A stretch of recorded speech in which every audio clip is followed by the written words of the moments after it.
Alright, so real quick before I start, you may notice that I have a brand new bedspread slash comforter. And that's because after seeing my videos, my mom did the most mom thing ever and was like, you know what people are really gonna care about? The fact that you've had the same drab comforter in your last two videos. And so she decided to bestow upon me the most masculine, the most alpha comforter ever created. I'm talking flowers, I'm talking roses, I'm talking weird frilly things on the side. Everything a man needs to feel his most empowered. With the bequeathing of this comforter, the title for most masculine man on earth has officially been decided. So come at me, Dwayne "The Rock" Johnson. But for real, always listen to your mom. This comforter is unbelievably comfortable. I slept like a baby last night. So thank you, Mom. For real. Thank you. Alright, on to the video.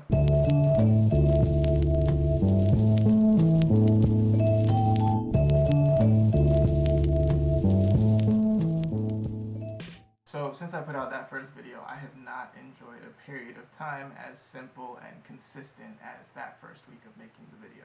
During that week I had one obligation, and that was to finish the video. But ever since then, inconsistencies have started to creep into my daily life. Now let me say this right off the bat, I am not here to complain. Even with these inconsistencies, my daily life is infinitely less complicated and less strenuous than most people's daily lives. And I mean that. Most people's daily lives. I mean, I have family members taking business calls at 3 a.m. because working remotely in an international organization means that you are literally never off the clock. I have another family member teaching classes, organizing interviews, meeting with students, all while working on a PhD remotely. So I am not about to sit here and complain about how difficult it is to make a video once a week. But what I will say is that during that first week, my only obligation was to myself, and that obligation was to make a video. And after I posted it, I felt hopeful that this could be my new routine that could help me keep my head above water. And I told myself that I wanted to try and put out at least one video a week, and that hopefully I would be able to consistently put them out on Sunday. But then literally that next Monday, I was asked to dog sit for another family member. Now real quick, let me just say, I love dogs. I know most people love dogs. I'm not trying to claim that I'm any different here. But I wanted to say that because even though technically this was a new obligation on my plate, didn't feel like an imposition at all. It actually kind of felt like a reward. Like, hey, congrats for finishing that video the other day. Now you get to take care of this awesome dog. And so I was like, bet. But the fact still was that I had this new responsibility that I needed to keep track of, while still trying to meet my other obligation to myself, which was to put out a video that following Sunday. Alright, so enter Supermother. So I brought the dog home and my mom completely took over the dog sitting process to my benefit. I don't know what happened, but her and the dog just clicked and they became inseparable. So while my mom was ensuring the dog's happiness, I was just responsible for feeding and bathroom breaks. So even though my mom was doing 90% of the dog sitting, that 10% that I was still responsible for weighed on me pretty heavily, because I'm just not used to being responsible for another living being. And so trying to balance even just 10% of this new obligation with my other obligation was a little bit overwhelming for me. And truthfully, I probably wouldn't have been able to do both if it wasn't for my mom taking the brunt of that responsibility. And so fortunately, I was able to post on Sunday and meet both of my obligations. But as Sunday approached, I realized that lightning hadn't really struck for my next video idea. I mean, I have a backlog of topics that I want to talk about and express my feelings on, and I will definitely be making videos about them. But I wasn't as energized to begin the process of making videos for those topics as I was for the first two. I mean, making those first two videos literally felt like I couldn't bear to hold them in anymore. And that feeling propelled me through some of the more tedious bits of the editing process. And so not having that feeling this time began to negatively affect my mood, because even though I had all these things I wanted to talk about, none of them were jumping off my chest. So as I may or may not have mentioned, at the time of making that first video, I was coming out of a depressive / addictive phase that saw a lot of my just real life obligations slip through the cracks. I'm talking bills, license renewals, appointments, etc. And so towards the end of last week, these obligations began to make themselves known again. And so just as I was feeling this sense of relief from meeting all of my prior exterior obligations, which would allow me to again narrow my focus down to just my personal obligation of posting a video every week, Here come all of these new exterior obligations that, quite frankly, cannot be solved in just a day, a week, or even a month. And so that realization also started to negatively affect my mood, because I was genuinely hoping to return to that perfect dreamlike scenario where my only responsibility was to finish making a video by the end of the week. And so it was starting to become clear that that first week was special, and that that scenario was likely never going to happen again. And so basically I began to learn a lesson that I'm pretty sure everybody else on this planet learned when they started working, and that lesson is that there will always be something standing in the way, making it difficult for you to dedicate the time necessary to the things that you love that give you joy and fulfillment in return. And most people have realized this and gotten past it. But I'm just now in that realization phase, about 8 years behind schedule. And again, these obligations are nowhere near the same scale as trying to get your PhD remotely or handling international business calls at 3 a.m. However, they are quote-unquote distractions nonetheless. Alright, so you take this feeling of a lack of inspiration and you add it to this growing sense of never-ending obligations. Then you mix it in with this omnipresent feeling of fatigue that comes from having to deal with new responsibilities, both personal and social, that you just haven't built up the stamina for yet, even though your friends and family handle this like clockwork. And finally, add a dash of menial personal problems that come from misunderstanding social cues and situations due to your 10-year hiatus from all social interaction that has literally led to the deterioration of your social skills. And what you get is this slowly encroaching sense of anger, disillusionment, and frustration. And the worst part is that at the time you start to feel that, you can't even really pinpoint where it's coming from, since it's ultimately coming from so many sources. And that only adds to the frustration. And so you do the, at least in my opinion, natural thing. And you tell yourself not to feel it, because what gives you the right? After all, so many things are going well for you right now. You are getting to express yourself through videos that you genuinely enjoy making. And your life isn't even as tedious as other members in your household. And if they're not complaining, then why do you get to? But anybody who's ever tried to tell themselves not to feel something knows that that doesn't always work. I want to say it never works, but I don't know everybody. It might work for some people, but those people aren't me. And for a lot of us, there's no rationalizing your way out of that feeling. It is there, and it's not going away just because you told it to. So how do you deal with that? How do you handle this nagging sense of frustration that refuses to listen to you? I mean, I could feel myself wanting to revert to old, dangerous habits. The bonds that my family and friends allowed me to reforge with them thanks to their incomprehensible capacity to forgive, I could already feel myself pulling away from. Not 2 weeks after they have accepted me again for the 1000th time. I felt myself craving solitude, which for me is a really bad sign, because historically I've made the most harmful decisions for myself when I was alone, or at least when I felt alone. And so I found myself in a similar mind state that I usually find myself in when I make these extremely poor, extremely consequential decisions that literally take me months and sometimes years to get out of. Albeit this was an extremely watered down version of that mind state. I mean, if I had to put it on a pain scale, I'd say that this is a level 2 out of 10. And those times that I made those horrible consequential decisions, I was probably at like an 11 or 12. So similar, yes, but much less intense and much more manageable. But the worst part is being fully aware that I am either in or approaching that same mind state, but at that moment, there's nothing I can do to get out of it. But fortunately, like I said, the feeling of frustration was somewhere around a level 2. And so I was still cognizant of the fact that I had good things going for me and that I needed to move forward and try to pursue them. The question just became how. And so I know this has already been super personal, but it's about to get even more personal because I can only share what helped me get past this feeling. And I am in no position to try to prescribe a solution to anybody. I can only share and hope that someone can take something of value from this. Even if that thing of value is, hey Fief, that's a really stupid idea, you're an idiot, and that will never work for me. Because even identifying what doesn't work for you is a step in the right direction. So if calling me stupid helps you get past this feeling, then please, roast away. But anyway, back to the solution. So I know I'm not unique in this, but I am extremely sensitive to music. And what I mean by that is, for me, music literally has the power to change my entire state of mind. I mean, I can go from utter despair to seeing threads of hope, within a song. And there's this quote that I had to look up, and it turns out it's by this author named Georgia Cates. But the quote, it's really simple, and it goes, "Music is what feelings sound like." Now, I'm not trying to blow anybody's mind here.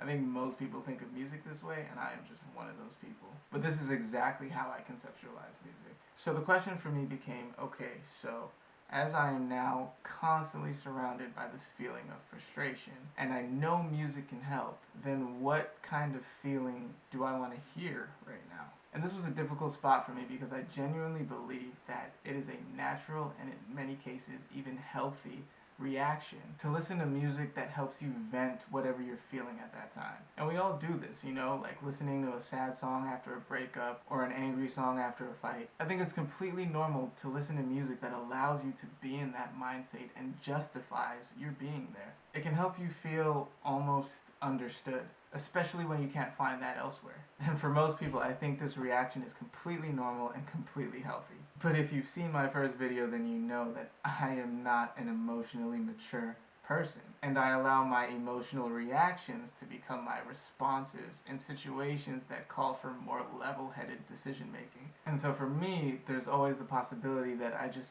won't stop venting, and I'll just allow myself to wallow unconditionally in that emotion. And so I am wary of this reaction because I've let it go too far many times. And so basically I'll just end up living in that frustration and reinforcing it with music that justifies my feeling that way. And what eventually happens is that every little obligation that pops up adds another level of frustration that just keeps building and building until eventually I can't take it anymore and I just capitulate on everything. But the odd thing is that for those 5 or 6 months that I'm living in frustration and disillusionment, I'm completely functional. The feelings actually serve as motivators, and I'm still able to accomplish a lot of the things that I set out to do. It's just that I'm completely miserable as I do them. The problem, though, is that this allows me to fool myself into thinking that I made the right call by letting myself continue to feel this way. I mean, I'm still functional, right? And if social media has taught me anything, it's that there are plenty of people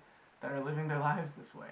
So it almost felt normal. So I had that option of listening to music that lets me vent my frustration, which again, I think is very healthy for most people, but for me is a slippery slope. Or I had option number 2. And this option was to basically bypass that venting process by avoiding music that actively justifies my frustration, and instead listen to music that takes me directly out of that mind state and focuses my attention towards all the aspects of my life that are going well and that I should be thankful for. Now, if I was watching this video without knowing me, right about now I might be thinking, okay, Thief, are you dumb? Obviously you go with option number 2. This isn't even a choice. And you would be right. You are 100% correct in your assessment that this option is indeed the best way to get out of the situation. However, if you don't mind, I would like to ask here for just a little bit of empathy, because if you remember how I described the situation, it is literally like being surrounded by this emotion. And when you are surrounded, it is very hard to see past that feeling. It literally taints every action or interaction that you engage in. Even just getting down to these 2 options took days of me asking myself, what is causing this feeling and how do I get out of it? And so in this state of mind, the easy option is the one that doesn't force you to look beyond your immediate surroundings, because it actually allows you to take comfort in the feeling knowing that you're justified for feeling it. While the harder option is to move out of that comfort, not justify your feelings to yourself. Examine all the reasons why it isn't helpful to feel this way, which will ultimately force you to look past your immediate surroundings and take some sort of action. To put it simply, if you were a therapist and somebody came into your office and poured their heart out to you about how miserable they were, and you responded with, well, you just need to look past your misery and focus on all the things that you're thankful for, it is very likely that you just lost a client. Now, would you be wrong? Honestly, I don't think so. But people don't go to therapy to have truth bombs dropped on them. They go to therapy to feel understood. They go to therapy for option number 1. And that's the trick with therapy, right? You have to give people option number 1 while hopefully leading them to option number 2. But I'm getting carried away, sorry, that's a whole other topic. But for this video, in short, option number 2 is to not take comfort in the feeling, to not justify it to myself, to look beyond my immediate emotional surroundings, to understand why this feeling is unhelpful, and finally to take definable, uncomfortable steps towards getting out of it. But yeah, those were the two options that I came to. And I'm not about to sit here and tell you that after reaching that conclusion, I instantly made the right call. Nope. I made the decision to vent. I took option number one, and this is how it went down. So I always listen to music on the way to the park, and that morning before I left, I could feel the frustration growing from a level 2 situation to a level 3 or 4 situation. And so I got in the car and I turned on a song that is literally called Resist and Disorder. Anybody that's played Cyberpunk 2077 knows exactly what I'm talking about. And so I was just headbanging and throat screaming all the way to the park.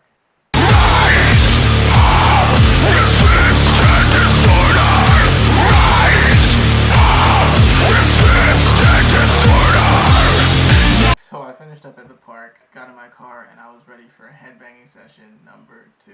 But, and I don't know why, I just couldn't throw that music on. Now, I will give myself a little bit of credit here, even though I only like 60% made the decision to go with option 2 on the way home.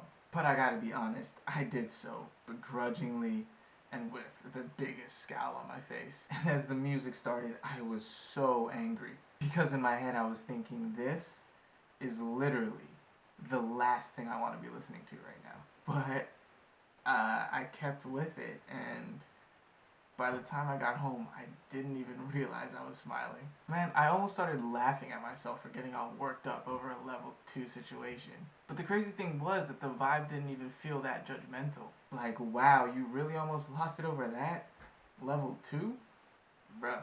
Instead, it kind of felt empathetic in a way. Like, yeah, man, that all really kind of sucks, but don't you feel kind of alright right now? And I was like, yeah, you know what? I kind of do. Thanks, man. And then I walked in the house, and I saw my mom and my sister, and they had just seen my video, and they were just filled with excitement and joy and upliftment and support and just all of these positive emotions. And I just remember thinking to myself, like, man, if I had walked in here with an attitude all frustrated, I'd be looking so stupid right now. Like, I felt like I was at a gas station and the words were literally filling up my tank. I went from 0 to full in 10 minutes of them giving me advice and feedback on my video. And I know that if I was still angry and frustrated when I walked in there and had that interaction with them, I would still be sitting on empty. And I can say that with complete conviction because it's happened too many times in my life that people were kind to me, but because of my mental state at the time, I was unable to receive that kindness and reciprocate. I was closed off to it. And so my tank would just stay on E despite all these attempts to help me fill up. And here's the magic. As soon as we were done talking, lightning struck and I had the idea for my next video. So why did I make this? Well, like I said, this was all at a very low level of frustration, so it was nothing too drastic or overwhelming. But every time I've completely capitulated on everything in the past, it's been because of these exact feelings, just dialed up to a much higher level. So I wanted to make this so that I can watch this later. Because if there's one thing I can guarantee, it's that those higher levels of anger, stress, anxiety, frustration, sadness, despair, and emptiness are coming.